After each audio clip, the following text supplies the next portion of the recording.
Good morning to all my dear students of class 11th. So students, today we are going to start the new chapter, that is hydrogen. So previous chapters के जितने भी मैंने topics पढ़ाए हैं वो मैंने इस तरह से पढ़ाए हैं कि आप अपने कॉम्पिटिटिव लेवल के भी एग्ज़ाम की तैयारी कर सकते हो. सो बी सीरियस, जो भी पढ़ाया जाए आप उसको सिस्टमैटिकली करिए, डिसिप्लिन्ड मैनर में करिए. ऐसा ना हो कि आप अपने मन से अब काम को कर रहे हो. जिस तरीके से टीचर पढ़ा रही है हर सब्जेक्ट के लिए, आप उसको डिसिप्लिन में आप उसको सिस्टमैटिकली करते जाओ. And today we are going to start the chapter hydrogen. So it is a very simple chapter. It is a very basic chapter. So take your copy and pen and start studying. So dear students, this is the reduced syllabus of hydrogen. आप इसको देख लीजिएगा. मैंने English medium में भी ये details दिए हैं और हिंदी मीडियम में भी दिए हैं. इसको आप नोट कर लीजिएगा because according to the board syllabus 30% syllabus is being reduced. So which topics we are going to study I have given. So आप इसको डिटेल में देख लीजिएगा, समझ लीजिएगा. So let us start our today's lecture. Our first topic is position of hydrogen in periodic table. आवर्त सारणी में हाइड्रोजन की क्या पोजीशन है. तो आपने पहले भी पढ़ा है, जो पीरियोडिक टेबल हमने पढ़ा था, कि हाइड्रोजन की जो पोजीशन है वो यहाँ पे भी है, फर्स्ट ए ग्रुप में भी है और सेवेंथ ए ग्रुप में भी है. तो अभी भी इसके जो पोजीशन है वो कॉम्प्रोमाइज पोजीशन है, मतलब अभी ये अच्छे से नोन नहीं है. आपने पढ़ा है कि इसका जो रिसेम्बलेंस है वो एल्कली मेटल 1A से भी रिसेंबल करता है और ये जो है वो हैलोजेंस यानी fluorine, chlorine, bromine, iodine, astatine से भी रिसेंबल करता है.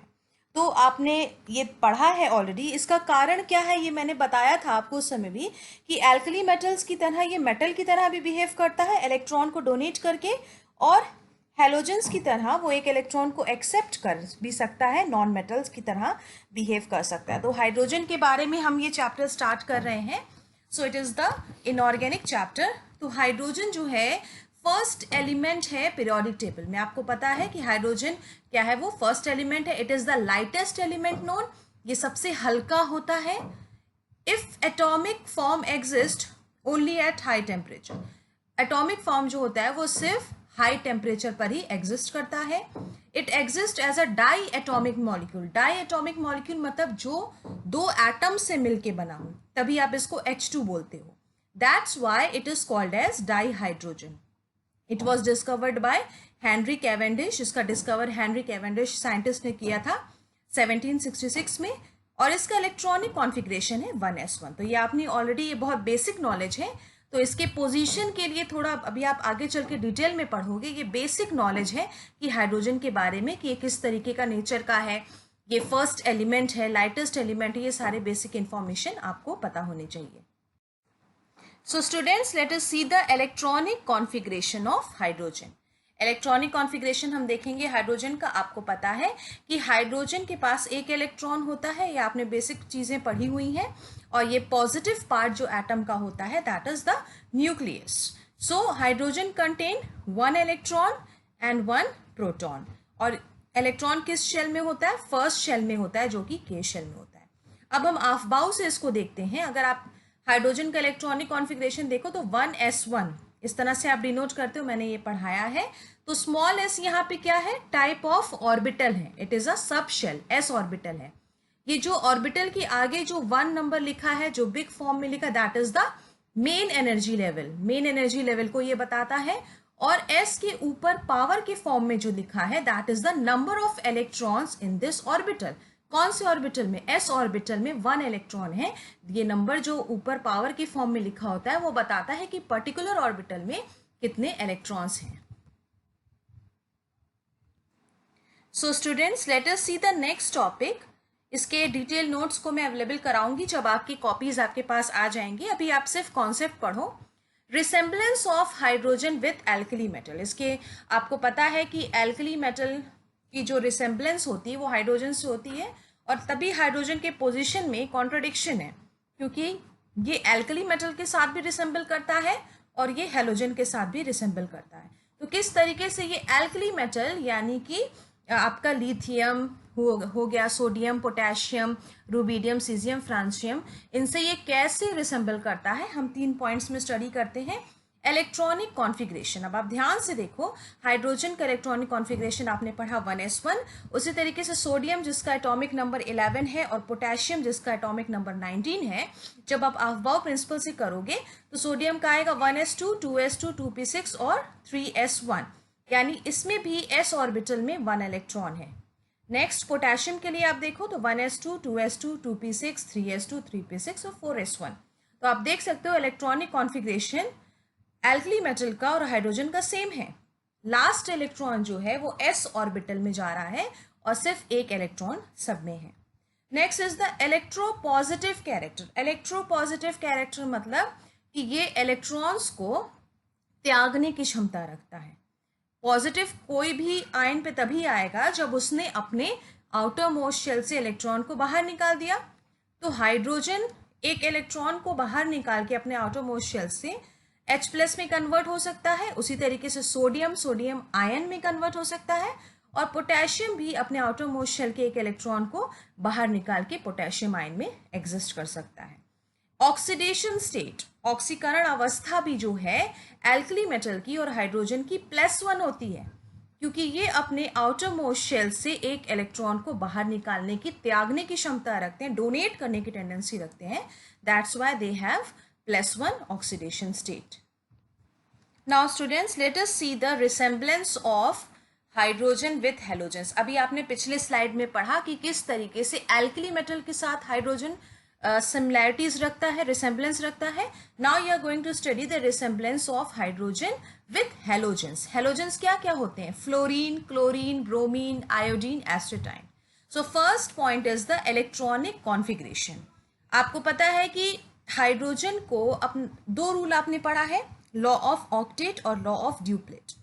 जो लाइट एलिमेंट होते हैं जैसे हाइड्रोजन और हीलियम होता है, वो अपने ड्यूप्लेट को पूरे करने की टेंडेंसी करते हैं। ड्यूप्लेट मतलब उसके बाहरी शेल में 2 इलेक्ट्रॉन होंगे, वो स्टेबिलिटी को अटेन करेगा।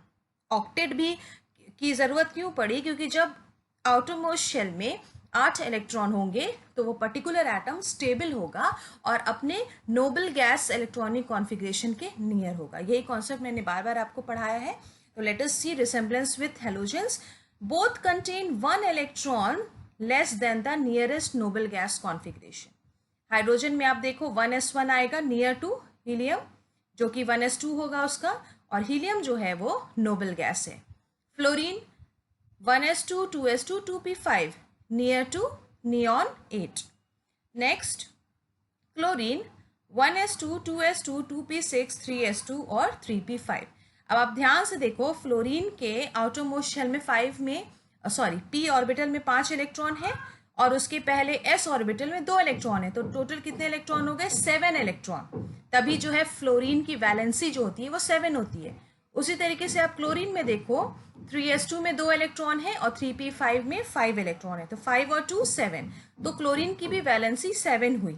तो ये जो अपने नियर जो नोबल गैस हैं कॉन्फ़िगरेशन से एक सिर्फ जो है इलेक्ट्रॉन लेस है। तो ये रिसेम्बलेंस है आपका हेलोजन का हाइड्रोजन के साथ। जैसे जिस तरह से हाइड्रोजन जो है 1 इलेक्ट्रॉन लेस है या नियर कह लो आप हीलियम से, उसी तरीके से फ्लोरीन और क्लोरीन भी अपने जो नियर नोबल गैस है उनसे एक इलेक्ट्रॉन कम है। नॉन मेटालिक कैरेक्टर मतलब अधात्विक कैरेक्टर, ये जो है टिपिकल नॉन मेटल्स होते हैं। नॉन मेटल्स मतलब जो इलेक्ट्रॉन को एक्सेप्ट करने की टेंडेंसी रखते हैं। एटॉमिसिटी मतलब कि कितने नंबर ऑफ एटम जो हैं एग्जिस्ट कर रहे हैं। डाई एटॉमिक मॉलिक्यूल, हाइड्रोजन भी जो है डाई एटॉमिक के फॉर्म में एग्जिस्ट करता है, जैसे डाई हाइड्रोजन है H2 के फॉर्म में, फ्लोरीन भी, क्लोरीन भी। तो इनकी जो एटॉमिसिटी होती है वो डाई एटॉमिक होती है। Now student, let us move on for the next topic. ये चैप्टर आपका बहुत इजी है, थ्योरेटिकल है, इसमें बहुत ज़्यादा एक्सप्लेन करने का कुछ भी नहीं है। आप देख लो, नेक्स्ट टॉपिक है अक्यूरेंस ऑफ हाइड्रोजन। हाइड्रोजन किस तरह से अकर करता है। अब आप ध्यान से देखो, ये आपने बेसिक नॉलेज पढ़ लिया कि हाइड्रोजन को H से रिप्रेजेंट करते हैं, उसका एटॉमिक मास क्या होता है 1.00794 एग्जैक्ट है। ये इसके बारे में आप क्या जानोगे कि अक्यूरेंस क्या है। तो हाइड्रोजन जो है it is the most abundant element in the universe. पूरे यूनिवर्स में हाइड्रोजन जो है वो बहुत ज़्यादा पाया जाता है।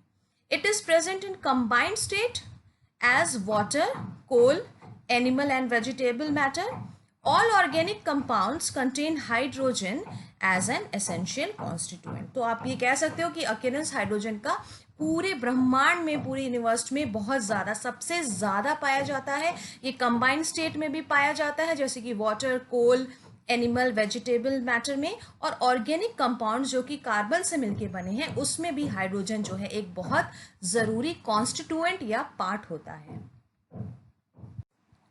Now our next topic is isotopes of hydrogen. Isotopes का हिंदी है समस्थानिक। हाइड्रोजन के 3 आइसोटोप्स होते हैं, आपने ये 10th में भी पढ़ा है, 9th में भी पढ़ा है। तो लेट अस रिवाइज कि what are isotopes. Isotopes are atoms of the same element that have same number of protons but different number of neutrons। यानी आइसोटोप्स ऐसे जो होते हैं एटम होते हैं सेम एलिमेंट के, ध्यान देना, सेम एलिमेंट के, जिनके प्रोटॉन की संख्या तो इक्वल होती है लेकिन न्यूट्रॉन की संख्या जो होती है वो डिफर करती है। तो आपके सिलेबस में हाइड्रोजन है, हाइड्रोजन के 3 आइसोटोप्स हैं। आप देखो हाइड्रोजन के 3 आइसोटोप्स हैं, this is the protium, deuterium and this is the tritium. अब आप ध्यान से देखो ये सेम एलिमेंट है, तो आइसोटोप्स जो है सेम एलिमेंट के पाए जाते हैं जिनमें प्रोटॉन की संख्या तो सेम होगी लेकिन न्यूट्रॉन की संख्या वेरी करेगी। तो अब आप यहाँ पे पहले आइसोटोप में देखो 1H1 में, जिसको आप कहते हो प्रोटियम, यहाँ पे प्रोटॉन जो है वो एक है, ध्यान से देखिएगा। इलेक्ट्रॉन हर केस में एक ही होगा, ठीक है। ड्यूट्रियम में देखो आप कैसे रिसेंबल करते हैं, H12, जो 2 है that is the mass number and 1 is the atomic number. तो ध्यान से देखो प्रोटॉन 1 है और न्यूट्रॉन जो है 1 है। यहाँ पे फर्स्ट आइसोटोप में न्यूट्रॉन नहीं है, ठीक है। थर्ड आइसोटोप में आप देखो ट्राइटियम को कैसे रिप्रेजेंट करते हैं, H, this is the atomic number 1 और 3 जो है वो मास नंबर है। तो इस कंडीशन में प्रोटॉन देखो आप एक है, हर कंडीशन में प्रोटॉन जो है वो का नंबर सेम था 1, लेकिन न्यूट्रॉन की संख्या वेरी कर रही है। ट्राइटियम जो है उसमें 2 न्यूट्रॉन्स पाए जा रहे हैं और इलेक्ट्रॉन्स की भी देखिए आप संख्या सेम है। तो बेसिकली आइसोटोप्स क्या है, सेम एलिमेंट्स के होते हैं ऐसे एटम्स में जिनमें प्रोटॉन्स के जो नंबर होते हैं वो सेम होंगे, same number of protons, but they will have different number of neutrons. इसी तरीके से आप यहाँ पे देखो डिटेल्ड हीलियम का दिया है, यहाँ पे ये देखिए हाइड्रोजन का दिया है। हीलियम में देखो आप यहाँ पे जो है 2 प्रोटॉन्स हैं, ठीक है, और ग्रीन कलर से जो है वो न्यूट्रॉन दिखा रहा है। इस तरीके से आप देख लो यहाँ पे हीलियम के भी 2 आइसोटोप्स होते हैं जिनके प्रोटॉन तो सेम होंगे लेकिन उनके न्यूट्रॉन्स की संख्या जो है वो वेरी करेगी। तो फर्स्ट कंडीशन में आप देखो प्रोटॉन जो है रेड कलर से डिनोट कर रहा है, 2 प्रोटॉन है, और दूसरे आइसोटोप में भी हीलियम में भी 2 प्रोटॉन है लेकिन न्यूट्रॉन भी जो है वो 2 बढ़ गए। तो न्यूट्रॉन की संख्या वेरी कर रही है। लिथियम में आप देखो लिथियम के 2 आइसोटोप्स हैं, लिथियम 6 एंड लिथियम 7। तो लिथियम 6 में 3 प्रोटॉन्स हैं जिनको रेड कलर से डिनोट किया गया, 1, 2 और 3। इस कंडीशन में न्यूट्रॉन कितने हैं, 1, 2, 3, न्यूट्रॉन भी 3 है। लेकिन जो नेक्स्ट आइसोटोप है लिथियम का, उसमें देखो आप रेड कलर से प्रोटॉन डिनोट कर रहा है, लिथियम में जो प्रोटॉन्स हैं वो 3 हैं लेकिन लिथियम 7 में जो न्यूट्रॉन है वो 1, 2, 3 और 4 है। So basically isotopes are the atoms of same elements that have the same number of protons but different number of neutrons. This results in different atomic mass. So thank you my dear students, और आपको जो भी confusion है आप comment section में comment कर सकते हो। It was just a introductory video, concept clear करना था। जब आपके कॉपीज आपको रिटर्न बैक हो जाएंगी तब डिटेल नोट्स हैं और बहुत इजी चैप्टर है, किस तरीके से इसको कवर करना है ये मैं आपको बताऊंगी। Thank you so much, God bless you all.